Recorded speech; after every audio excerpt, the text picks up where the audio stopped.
Welcome to Burlap Teachers. Enjoy the video. You start by preparing accounts. Sign into your EA account now and confirm the email matches what you use on Steam. Once done, open Steam and make sure Apex Legends appears in your library so Steam can prompt linking. Launch Apex from Steam.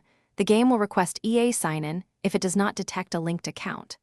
Follow the on-screen permission prompts to authorize Steam to access your EA account.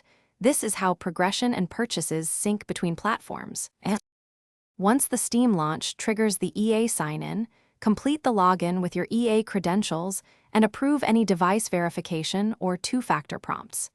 Make sure you explicitly allow Steam to connect to your EA account. This permission is what links your Apex identity and items.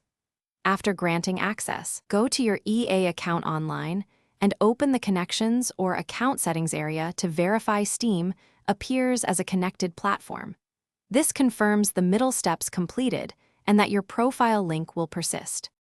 To finish, launch Apex from Steam and verify your loadout, banners, and level carry over.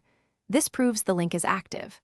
If you see missing items or a fresh account, sign into your EA account online, unlink any accidental Steam connections, sign out of Steam and EA clients, then repeat the Steam launch and relink sequence. If problems persist, make sure both accounts use the same email and two-factor is disabled temporarily. Then contact EA support for account merge or duplicate resolution. This resolves most edge cases. Thanks for watching. Consider subscribing if this video helped you.